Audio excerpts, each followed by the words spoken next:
उसे बचा लेती है। वो देखते हैं कि वो चारों ओर से घिर चुके हैं और अब शायद उनके बचने का कोई चांस नहीं है। पर तभी वो ज़ोंबी अचानक से रुक जाते हैं और उन ब्रेन वेव्स को किसी जगह ट्रांसमिट करने लगते हैं। मैक्स को लगता है कि उन्हें इन वेव्स का पीछा करना चाहिए ताकि वो इन सब के मास्टरमाइंड तक पहुंच सके। लेकिन उससे पहले उन्हें अपने ब्रेन को बचाने के लिए एक शील्ड की जरूरत थी जो सिर्फ स्टील बना सकता है। पर स्टील को इसके लिए थोड़ा टाइम चाहिए था और तब तक वो लोग उन वेव्स के पीछे जाते हैं। उधर लैब में हम मोटम को देखते हैं जो उन ब्रेन वेव्स को पाकर और पावरफुल हो गया था और उस आखिरी साइंटिस्ट को भी अपना शिकार बनाने की सोचता है। पर उससे पहले ही टीम टर्बो उस तक पहुंच जाती है। वो लोग बड़ी आसानी से उस पर काबू पा लेते हैं और साइट्रो अपनी डेथ रे से उसे चकनाचूर कर देता है। यहाँ साइंटिस्ट से उन्हें पता चलता है कि मोटम एक टाइम पर बहुत ही जीनियस था जिसने अलग अलग तरह के कई इन्वेंशन किए थे।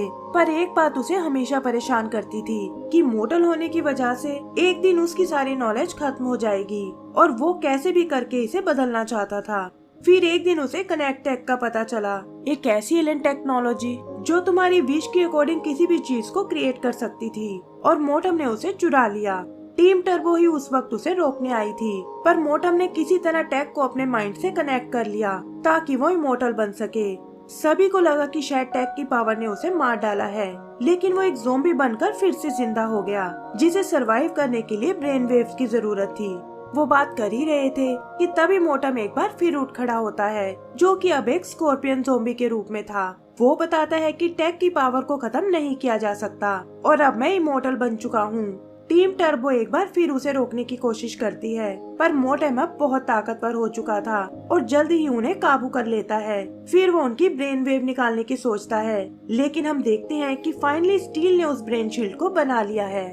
मोटम स्टील की पावर से बहुत इम्प्रेस था कि शायद ये मेरे भी काम आ जाए, इसीलिए वो उसे पकड़कर अपने साथ ले जाता है और उधर टीम टर्बो उस टूटी हुई लैब के मलबे में फंस जाते हैं। होश आने पर वो देखते हैं कि स्टील वहाँ कहीं नहीं है और मैक्स समझ जाता है कि मोटम जरूर उसे अपने साथ ले गया है। ये सिटी की हालत बहुत ही खराब थी जिसे मैनेज करने के लिए आर्मी को बुलाया जाता है और वो लोग पूरी सिटी को लॉकडाउन कर देते हैं। उधर मोटम ने एक हिल पर अपना बेस बना लिया था जो उसका फ्यूचर किंगडम होने वाला है। तभी उसके लोग स्टील को लेकर आते हैं और उनकी बातों से पता चलता है कि मोटम का माइंड इतनी सारी ब्रेन एनर्जी को कंटेन नहीं कर सकता और इसीलिए वो स्टील की सिस्टम से उसका एनर्जी बैंक निकालना चाहता है जिसमें अनलिमिटेड एनर्जी को स्टोर करने की पावर है।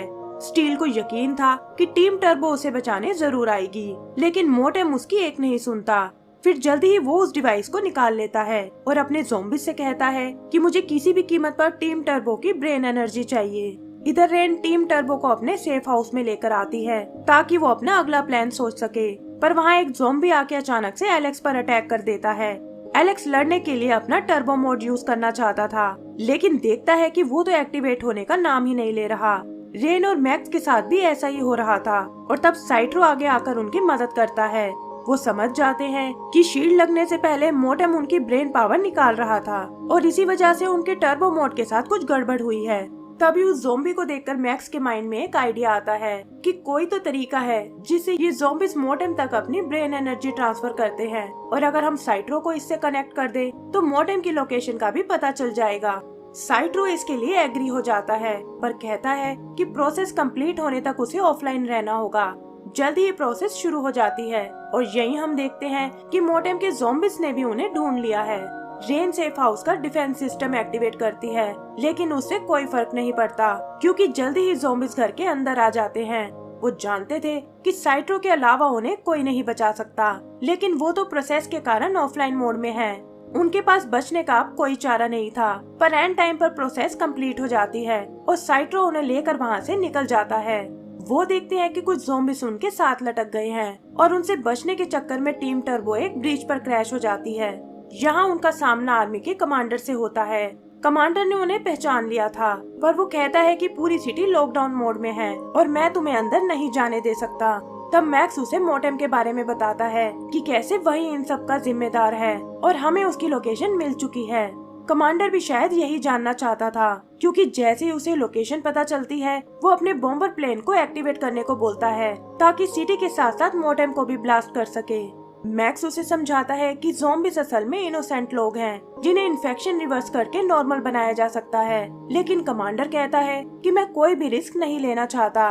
पर इससे पहले कि उसकी बात खत्म हो पाए, टीम टर्बो सिटी की ओर निकल पड़ती है और जल्दी ही वो मोटेम के बेस पर आ जाते हैं। यहीं उन्हें स्टील नजर आता है जिसे मोटेम ने एक जगह कैद किया हुआ था और उसकी हालत बहुत खराब है। वो लोग उसे बाहर निकालने की सोचते हैं, पर देखते हैं कि मोटेम वहाँ उन्हें रोकने आ गया है। उनके अटैक का भी उस पर कोई असर नहीं होता और तब मोटेम बताता है कि स्टील की डिवाइस से मैं तुम्हारे बारे में सब जान चुका हूँ, तुम्हारी पावर्स, तुम्हारे लड़ने के तरीके और यहाँ तक कि साइटो को डीएक्टिवेट करने का कोड भी। इसी तरह एलेक्स और रेन भी उसके हाथों पकड़े जाते हैं।